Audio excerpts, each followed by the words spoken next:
Nature is a kaleidoscope of shapes.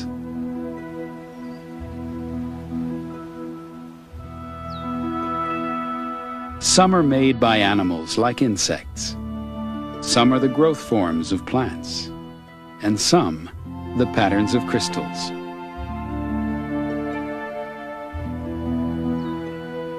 The same basic shapes appear again and again. Is it coincidence? Or is it because each of these shapes works in some unique way?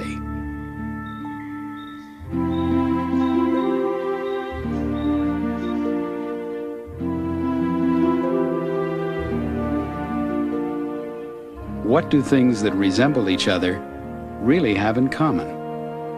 And how do they get their shapes?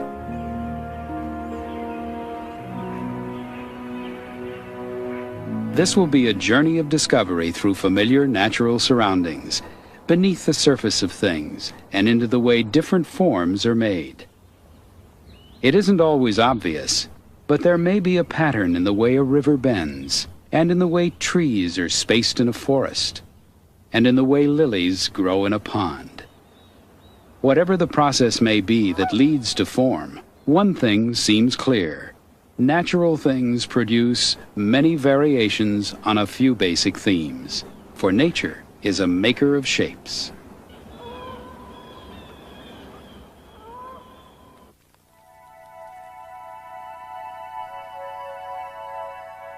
At the submicroscopic level, there is an underlying order in the chemistry of the formation of these crystals.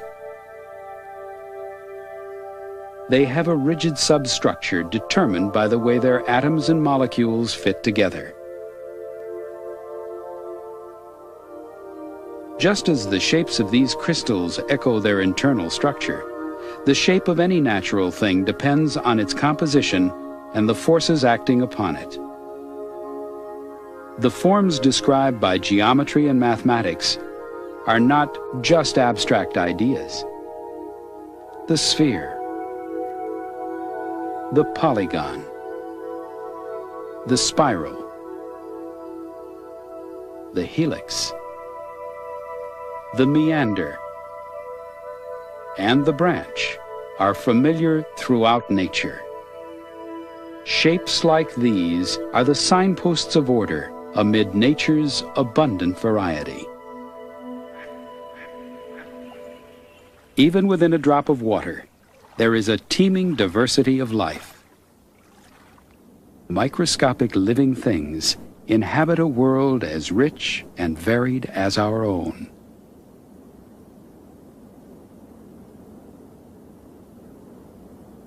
These are spherical colonies of individual algae called volvox. The sphere is a common shape for very small organisms that live in water. Seen with a standard microscope, the skeleton of this marine creature is barely discernible. But magnifying it thousands of times shows that it's not only a sphere, but that it's a complex structure made of many parts. This dome is only one of the hundreds of individual lenses in the eye of a horsefly. These tiny hemispheres have grown together in a pattern of repeating units covering nearly all of the fly's head. This remarkable compound eye lets the insect see in many directions at once. Polygons, including triangles and hexagons, are the basic structural unit in the skeleton of this tiny marine organism. These shapes are formed by intersecting struts of glass-like silica. On a far larger scale, but extraordinarily similar in structure, the skeleton of this glass sponge is several inches long.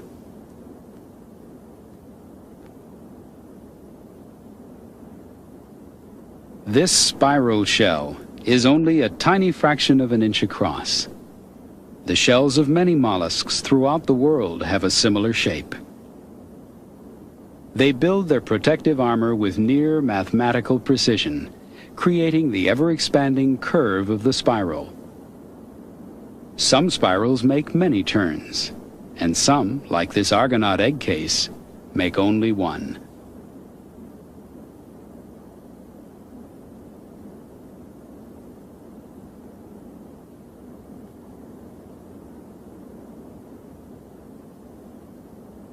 The tendril of this vine grows in the form of a helix.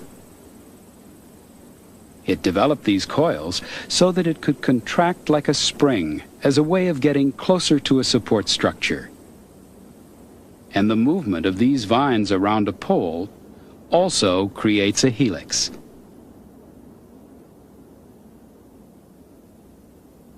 The meander is a regular repeating curve that rivers form as they flow across the landscape.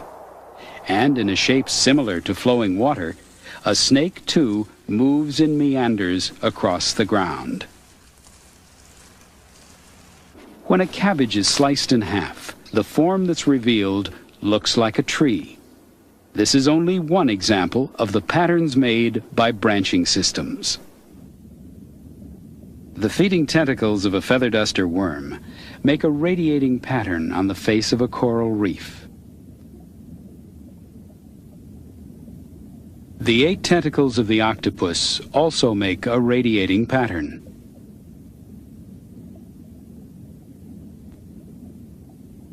Living things do not necessarily keep the same shape.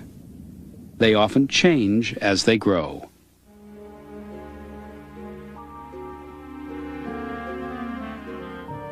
These salamander eggs are spherical at first. But when cells grow and specialize as different parts of the body develop, the shape of the embryo starts to change.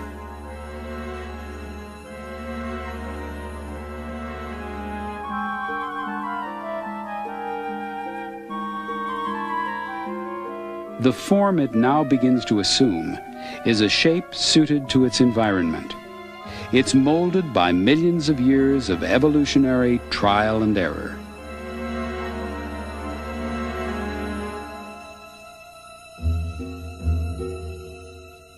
The same is true of plants.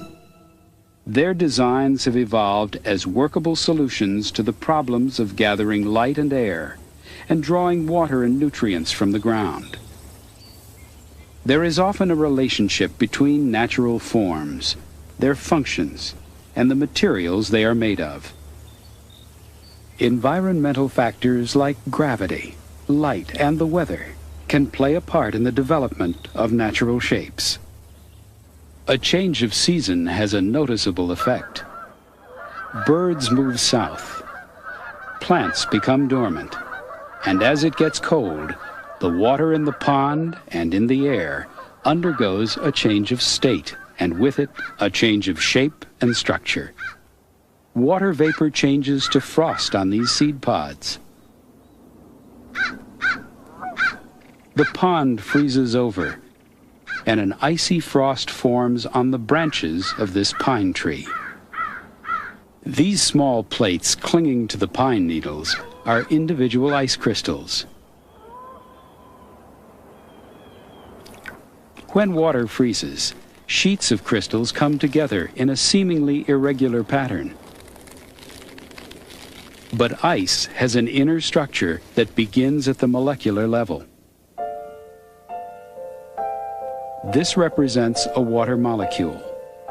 The movement of the molecules is slowed down by the cold, so if they get close enough, they will bond to each other. The magnet-like attraction between them makes them fit together so that they form six-sided shapes, hexagons. The molecules fit into the assembly like the pieces of a puzzle.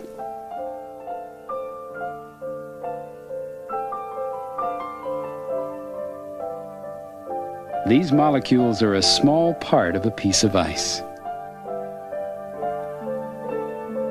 The structure they make is known as a crystalline lattice, a three-dimensional grid based on the location of molecules that makes a repeating pattern throughout the ice. When water freezes and millions of molecules combine, the hexagonal geometry is still there. Now visible to the eye, it is a reflection of its own molecular substructure. This crystal formation is a process of growth in which water becomes a solid under the influence of cold weather. The ice on the surface of this pond has the same crystalline structure as frost. The texture and clarity of ice are determined by subtle variations in factors like sunlight, air temperature, and humidity.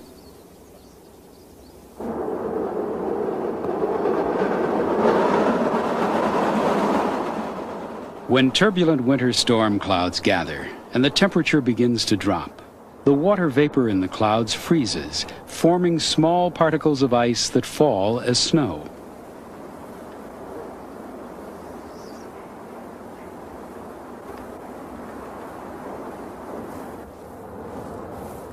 From winter blizzards comes one of the most delicate and beautiful of all natural structures, the snowflake. The snowflake is an ice crystal that forms the same way as the ice in frost or on the surface of the pond. Snowflakes come in many shapes, but if the structure of ice is always the same, how can there be such variety in snow? A snowflake is born when the moisture in a cloud forms as ice, often around tiny particles in the air like dust or salt.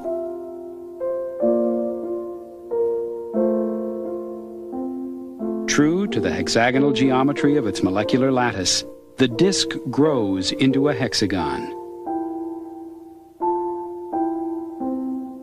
More ice forms at the 6 radiating points.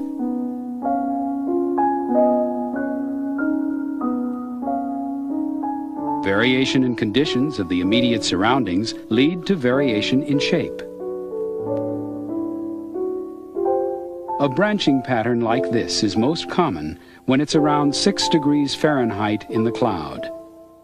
But even so, it is unlikely that any 2 snowflakes are alike because no 2 snowflakes form under absolutely identical conditions. When the humidity in the cloud is low, more plate-like hexagons like these tend to form.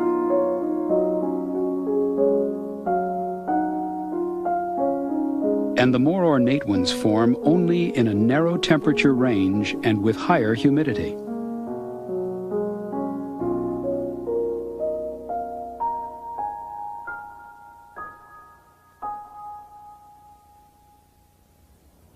As different as they may be, ice and trees both create branching patterns.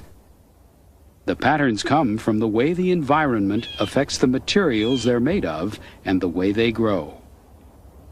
Entirely different influences may govern the growth of ice and plants, but they often end up with similar forms, such as the radiating spikes on these seed pods and on Queen Anne's lace.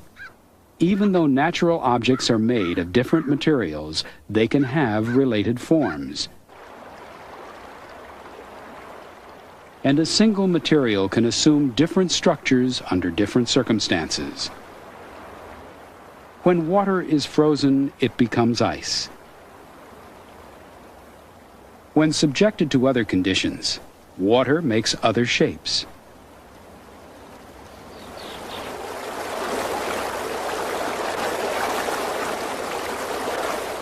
Running water is given no constant form by its internal structure. When it flows, it follows the contour of the stream's bottom and banks. It takes its shape from the conditions around it. The water pours smoothly over the fall.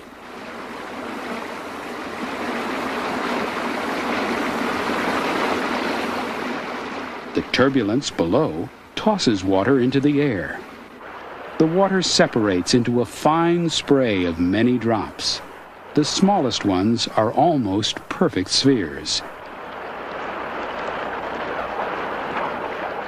We know that water forms drops, but why should drops form spheres? The surface of the water acts like a thin, elastic film. When this drop hits the water's surface, a small crater forms. When the water rebounds to fill the crater, it surges upward, making a column. A bulb of water forms at the top of the column with a narrow neck below it.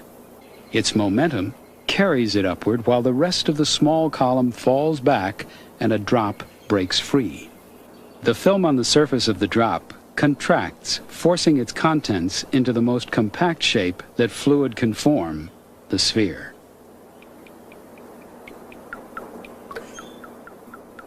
The surface film that makes a sphere of a drop of water acts like the film of soap that makes a sphere of a soap bubble.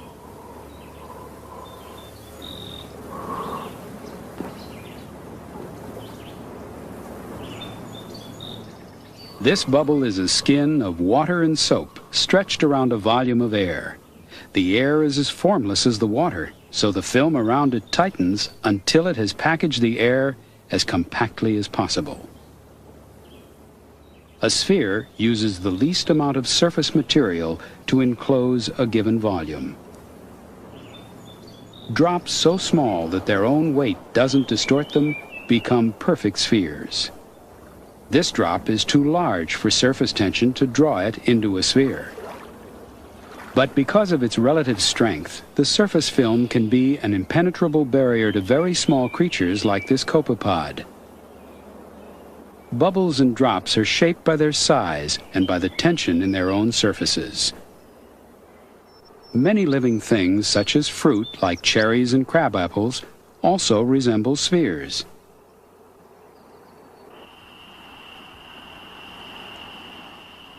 These fruits are not formed by the same process as water drops and soap bubbles. And it is often less clear what the relationship is between their form and their function, or what advantage there is in these shapes. But there is a definite advantage in the form of these mallard duck eggs.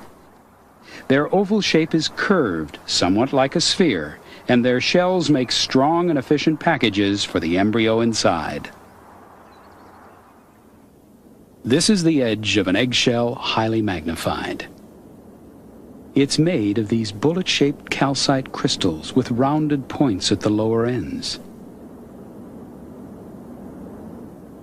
Eggshells are not as fragile as they seem. They are strong from the outside and weak only from the inside. Like the stones in an arch, the individual calcite crystals are packed tightly together.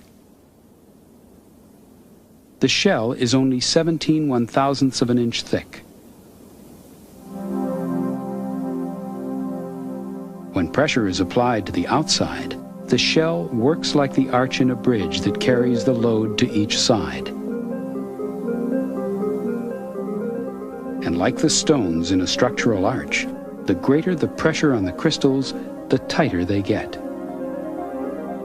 The shell is strong enough to support the mother duck. It can also support 24 aunts, uncles, and cousins, more than 50 pounds of ducks. The shell can withstand pressure from the outside, but a duckling, pushing from the inside, doesn't pack the crystals together, it forces them apart and the shell breaks. The eggshell works. It's a shape that protects its tenant and then yields when it's time for the duckling to emerge. Architects and engineers have discovered the strength and efficiency of these rounded shapes. They have been making domes for thousands of years and are still building variations on the basic theme illustrated by the egg. A very small surface area for a given volume. A light structure with a rigid shell.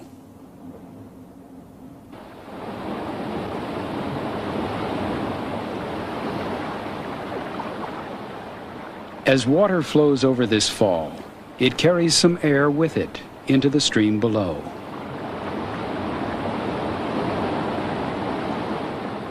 The air rises to the surface as bubbles, and when they are packed tightly together, they make a froth, an integrated system of rounded polygons forming partitions.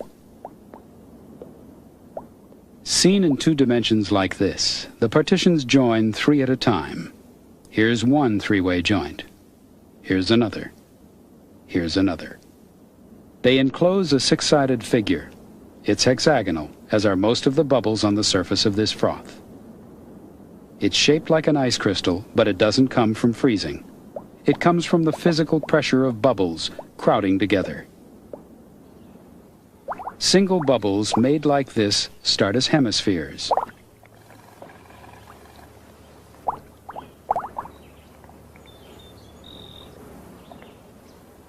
When the two of them touch, they form a common wall. A third one makes a shared three-way partition. Resting on the surface of the water like this, there will never be more than 3 around a single joint.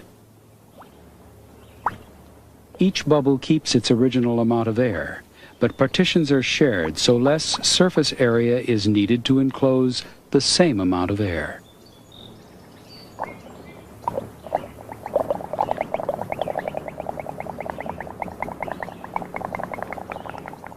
Efficient systems of partitions are used to advantage by living things too.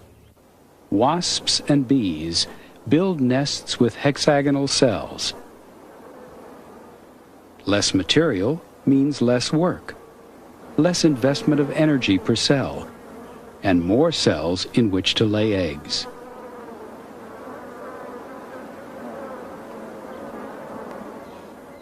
The network of veins in this leaf uses three-way joints, meaning relatively short distances for the fluid to travel.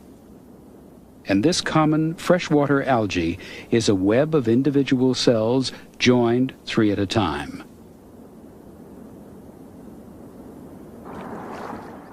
The hull of a rowing scull barely disturbs the calm surface of the water. But the turbulence caused by the oars makes another basic shape.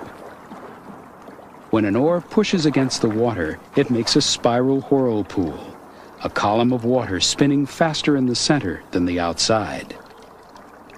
It's the difference in the speed of growth which shapes this ram's horn. But in this case, it grows faster on the outside of the curve and is forced into a spiral. The shell of this ordinary pond snail grows in a spiral, as does the shell of the chambered nautilus. It belongs to a group of mollusks that have inhabited tropical oceans for hundreds of millions of years. The chambered nautilus moves by jet propulsion like its distant relatives, the octopus and the squid. The shell of the nautilus is a spiral of mathematical precision. The process of growth that generates this form is elegantly recorded in its interior structure. It may live for 20 years, though it's not certain how often it makes chambers. Each one is about 6% larger than the one before it, but they are all the same shape. As the nautilus grows, it creates chambers by secreting calcium carbonate, which gradually accumulates. The nautilus is the mold for its own shell. As the animal grows, its shell grows with it. Spirals are also a common pattern of growth in plants.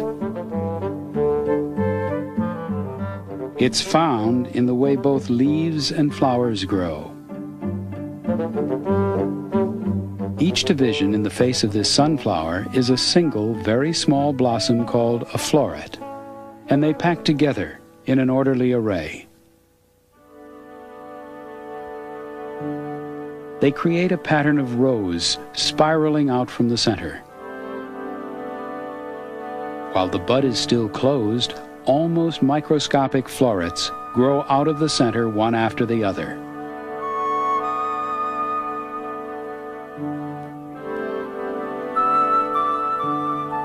Although it appears as if the newer florets are added to the outer edge, in fact they originate in the middle.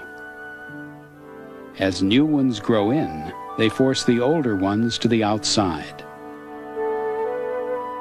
The florets all grow at the same rate, and as they grow, the spiral pattern grows with them.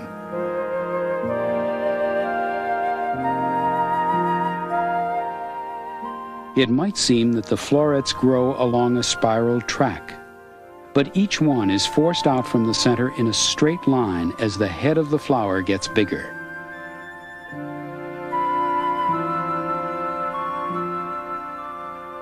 The reason that the pattern is preserved is that though the florets are of different sizes, they all grow at the same rate. If they were growing at different speeds, the pattern would be distorted. All composite flowers, whether they are sunflowers or daisies or their relatives, have heads that are made of separate florets. The florets on the outside are older. Like the chambers of the nautilus, all the florets are the same shape, but of different sizes. The order of their growth makes the spiral pattern, just as the tight wrapping of a young fern and the increasing size of the leaves on this succulent plant are ways of growth that make spirals.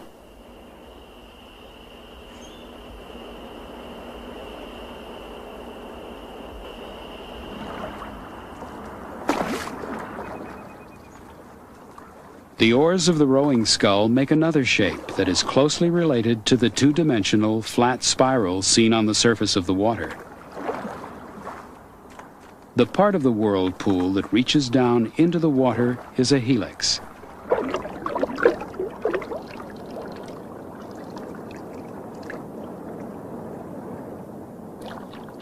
The vortex is a three-dimensional structure that twists like the rows of scales on this pine cone.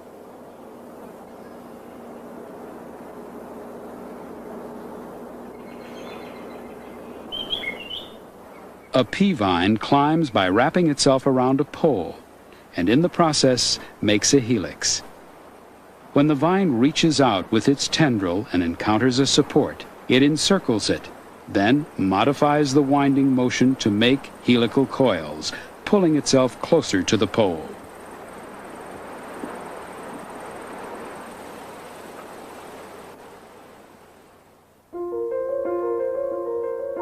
The uneven bonds between these pairs of molecule groups cause the layers to rotate slightly as they stack, making the double helix of the DNA molecule, the substance that transmits genetic information in living things.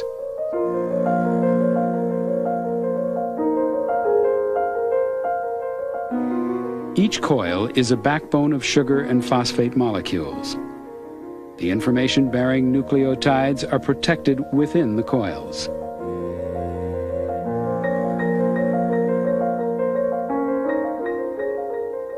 A single strand of human DNA, coiled like this, can be 50 million times longer than it is wide.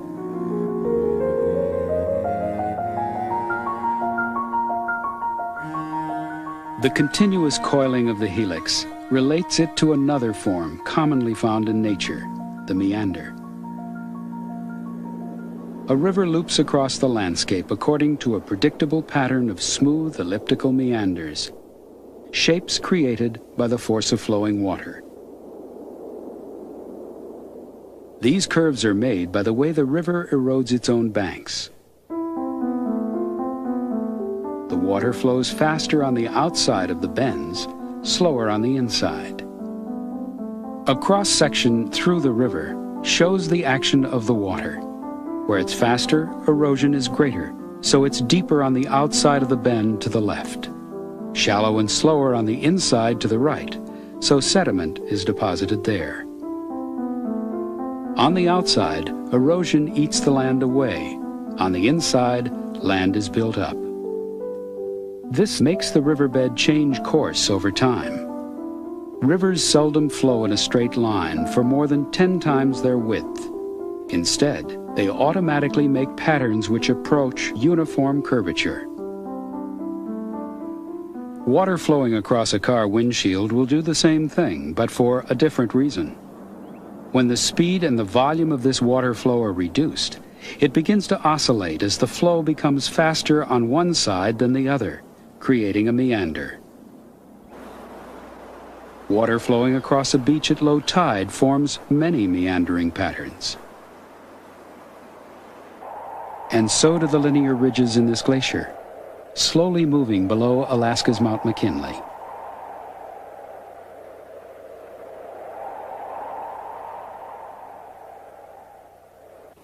There is another group of growth patterns. it is in the way the branches grow from a tree. It's also in the way florets radiate from a clover blossom, and in the way networks of vessels grow in animals or in leaves. The branching system is best understood if it's seen from the beginning. When this sunflower seed senses the right combination of heat, moisture, and light, it germinates.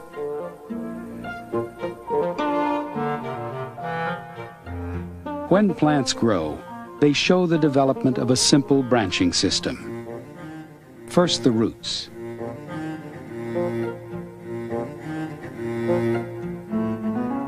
The young plants are sensitive to the force of gravity. It guides them toward a vertical position. Their roots can find the way to water, and their leaves the direction of the sun. Sources of food and energy attract branches. Leaves develop an internal branching pattern for distributing nutrients. And groups of leaves form variations on branching patterns.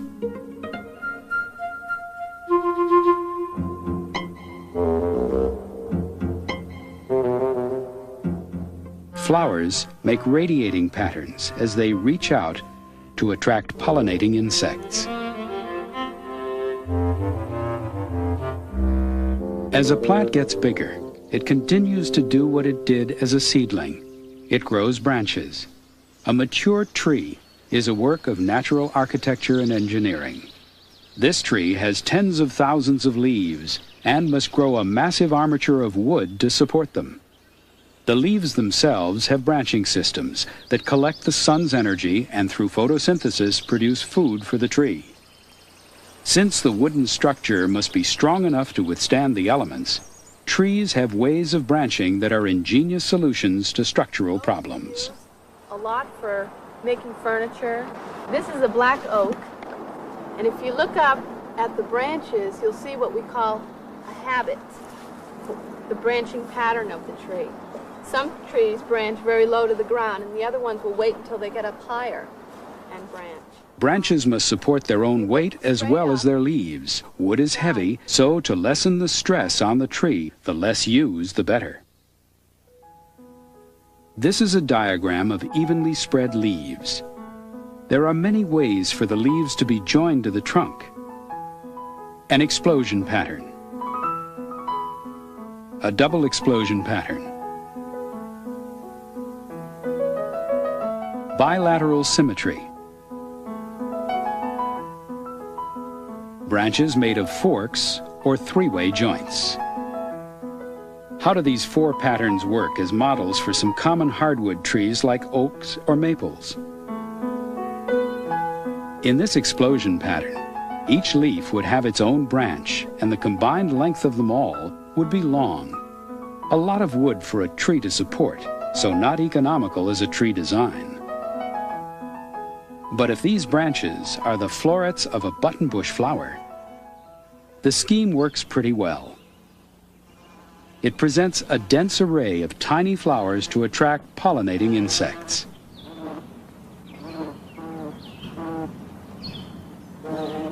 For clover, it's a way of attracting attention. For the seed case of the cocklebur, it's a way of deploying hundreds of clinging barbs. A double explosion pattern reduces the overall length of the branches, but still a lot of heavy wood to be supported far from the trunk, especially if the limbs get overloaded with snow. But for wild parsnip, this design distributes small blossoms over a large area, possibly making them more noticeable to pollinating insects. Because of its small size, the scheme doesn't strain this plant, as it would a much larger tree. A close relative, Queen Anne's lace, uses the same structure. The goat's beard flower makes an explosion pattern of seeds. Each seed has a secondary explosion pattern for a parachute. If the main branches have the same number of minor branches evenly arranged on each side, the overall amount of wood is even less, a favorable savings in material and a branching pattern used on some trees. You can see it in the profile of many evergreen trees, in the organization of their individual branches, and in the way the needles grow from them. This fern is made of rows of minor branches. Each of these is made of rows of leaves, and each of these is made of rows of veins. The smaller parts of this fern are models of the whole.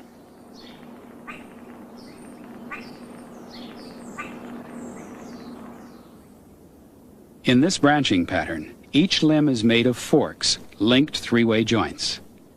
The overall length of the branches is the lowest of all four models. This means the least weight to be carried and the shortest distance for fluid to travel from the roots to the leaves. A single limb on a maple tree is a series of three-way joints.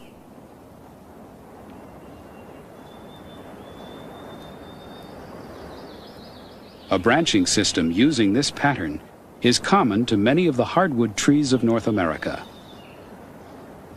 This tree grows in a pattern with the shortest root between the main trunk and each leaf, and it uses the least amount of wood. It's an economical structure, and it withstands both gravity and the climate. Like all things in nature, there is room for variety. Not all trees appear to use the same structure. Both the trunks and the branching systems of trees adapt to local circumstances and have their own individuality. The branching structure of a tree like this maple is dedicated to the support of leaves and to the movement of fluid between them and the rest of the tree.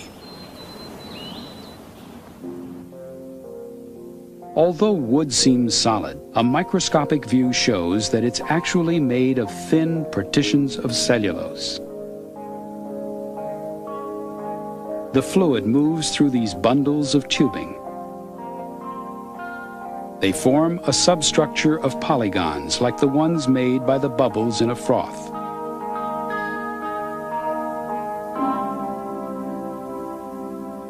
The walls of some of the tubing are reinforced against collapse with helixes 1/100th of a millimeter in diameter. As the stem grows, these coils can stretch without losing their strength. If a piece of oak is cut across the grain, it reveals a cross-section of the tubing in its circulatory system. As these vessels stiffen, they contribute to the support of the tree.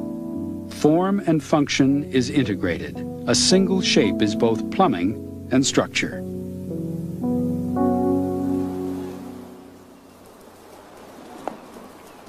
I'm going to give you each a leaf, and we're going to try what we call a leaf rubbing, okay? What I want you to do is put it underneath your paper and make it nice and flat, and then pick just one color crayon, one that you like the best. Here, you can finish your other pictures after.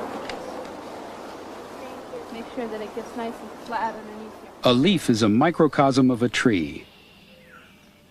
It has major veins radiating from the stem, and each one has tributaries leading to a lacy network dividing the surface into sections.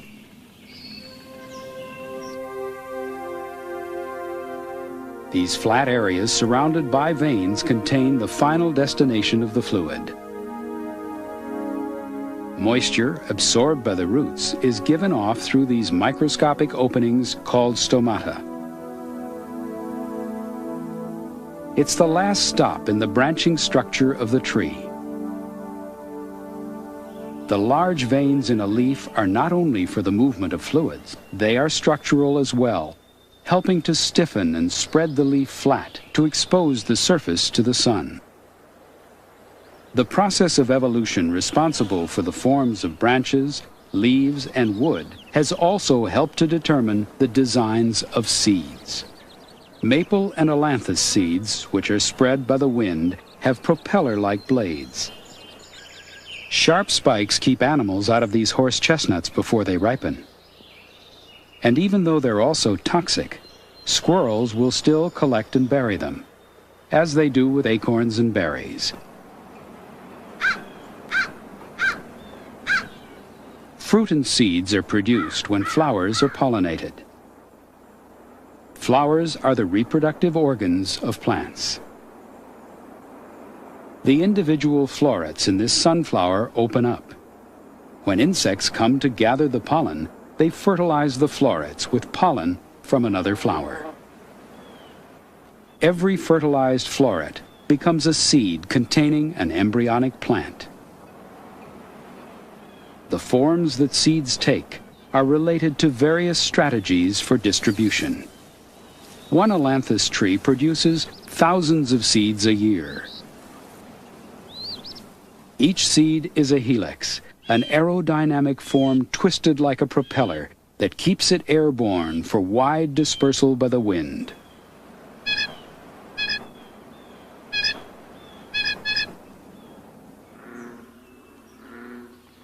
Late in the summer, the lotus lilies in this pond produce their extravagant blossoms. After pollination by insects, each one grows a cone-shaped pod with young seeds in the middle. When the seeds ripen, they become loose in the pod. Eventually, it falls into the water and floats. It drifts upside down, and as it softens, the seeds fall out one by one.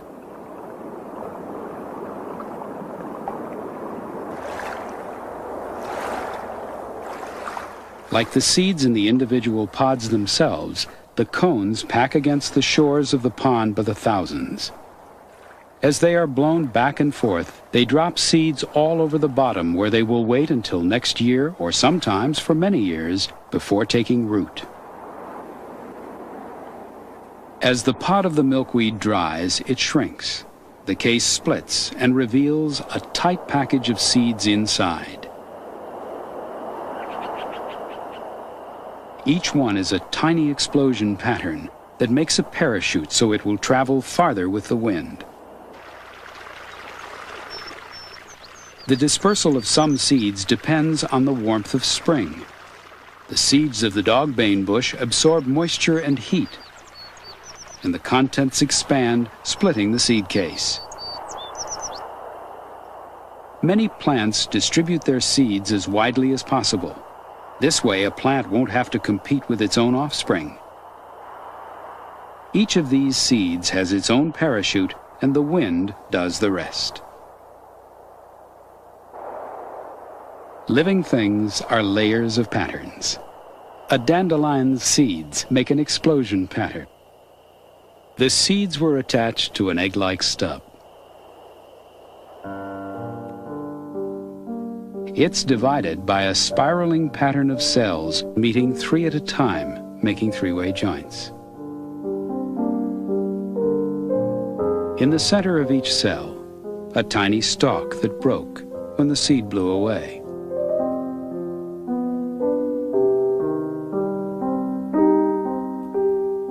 And on the head of the stalk, a grouping of smaller cells made by the tubing that once brought nutrients to the seed.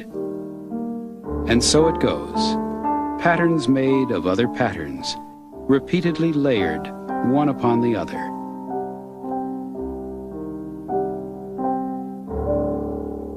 Behind the complexity of an organism like this plant, there are many basic shapes. Just as a plant can be seen as a composite of different forms, so can an animal. The antlers of the moose are huge branches, sometimes 6 feet across. The horns of an Alaskan doll ram are spirals.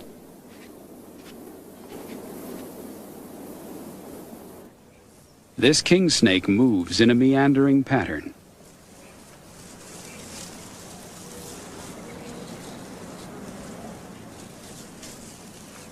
And so does the moray eel of a Caribbean coral reef.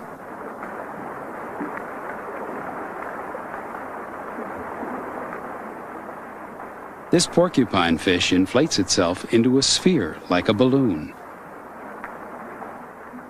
And the bony plates of the cowfish make a honeycomb of polygons.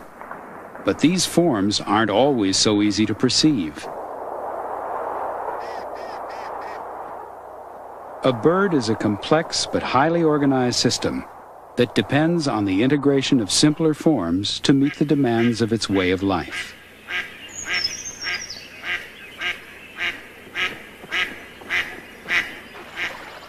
Each of its feathers and the internal structure of its bones is based on fundamental patterns, just like its egg. These eggs are strong enough to take the weight of the mother duck. They are also made with an efficient use of material and minimized surface area, reducing heat loss.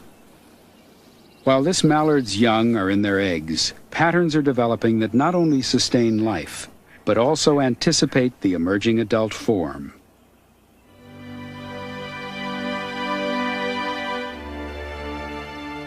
Within days, cells specialize and coalesce into a nervous system and a spinal column. The living thing is beginning to take shape.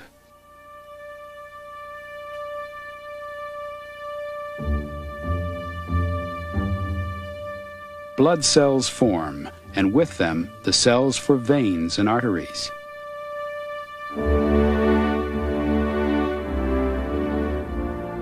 Together, they make a river of their own, like a tree, a limb, a leaf, a branching pattern for moving the raw materials for growth.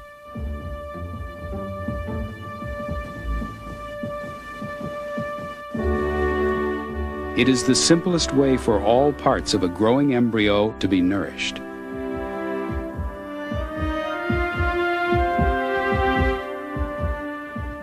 This tiny heart drives a system of distribution, and a pattern emerges. At the center, the vessels are biggest, as they are in a leaf, the flow greatest. At the extremities, like the smallest veins in a leaf, the capillaries, reaching every single growing cell. The heart pumps the blood that connects the source of food in the yolk with the growing embryo. The system carries blood to the interface with the porous shell, where carbon dioxide is exchanged for oxygen.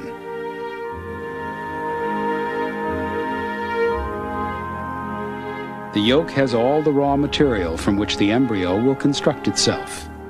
It has 28 days to grow all the systems it will need to break free and survive in the world outside.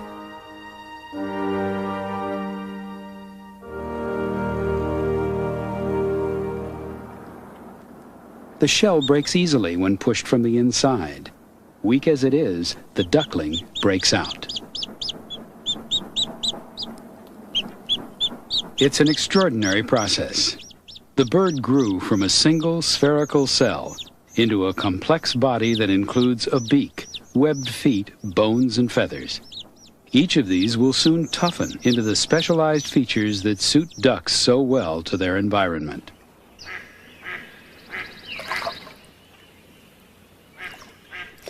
Ducklings are able to swim within days of hatching, but they won't have the strength to fly for several weeks.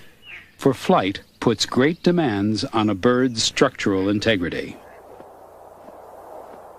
50% of the weight of a 2.5-pound mallard is in its flight muscles, but its skeleton weighs only 4 ounces, barely 10% of its total weight. A bird's skeleton must give maximum strength for minimum weight, or it could never fly. So its wing bones are hollow.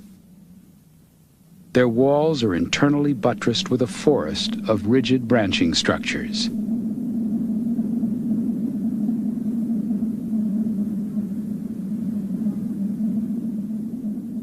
A unique item of bird design is the feather. Hair, scales, plates, and shells can be found on many animals, but only birds have feathers. A feather is a branching structure. Each branch is zippered to its neighbor by smaller branches, making feathers air-resistant and self-mending, qualities essential for flight. Flight feathers are smooth, but some decorative feathers have a microscopic fringe on each branch. On this surface, much too small to see here, there is a regular grid that reflects light of only one wavelength. It's a submicroscopic structure that creates color like this brilliant iridescent green. These feathers grow on the heads and necks of male mallards. The duck's breast feathers and the down feathers beneath them make a warm and waterproof hull. Down is an excellent insulator because its branches are finer and farther apart than those of other feathers. These spaces make room for warm air next to the duck's body. In its simplicity, the feather has great versatility, a structure for warmth, a structure for color, and a structure for flight.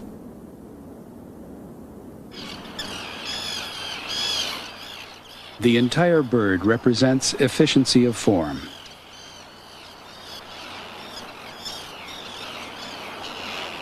It is streamlined to move smoothly through the air. With powerful muscles mounted on the lightest possible skeleton, it is the swiftest of animals. All aspects of bird design, its eggs, its skeleton, its feathers, combine in a whole that is greater than the sum of its parts. Throughout nature, basic shapes are shared by natural objects and organisms as diverse as feathers and trees, snails and sunflowers, honeycombs and snowflakes. Form comes from growth or from the way forces affect materials. Shapes are influenced by factors ranging in scale from the molecular to the environmental. The wind, the weather, and even the force of gravity are a few of the conditions imposed on shapes of all sizes.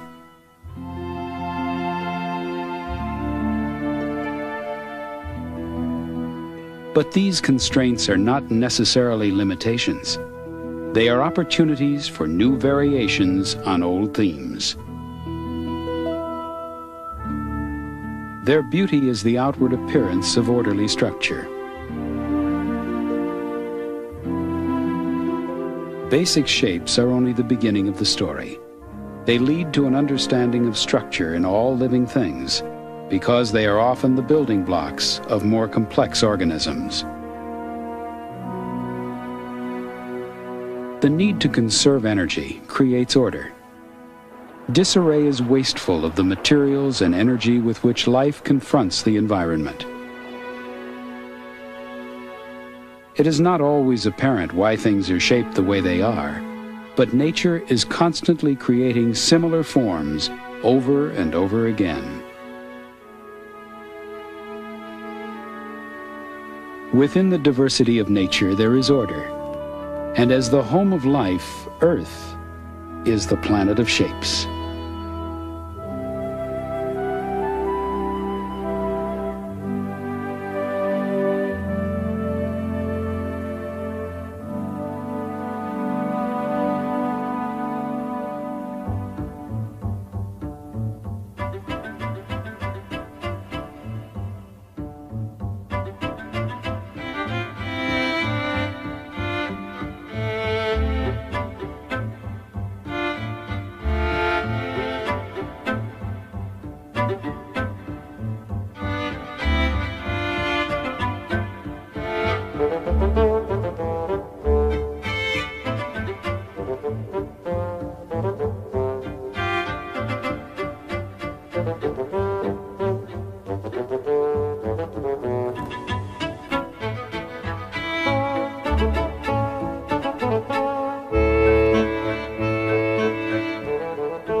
For a transcript of this program, send $4 to Nova, Box 322, Boston, Massachusetts, 02134. Please be sure to include the show title. Major funding for NOVA is provided by this station and other public television stations nationwide. Additional funding was provided by Allied Corporation, an advanced technology company proud to support outstanding science programming on public television. And the Johnson & Johnson family of companies, supplying healthcare products worldwide.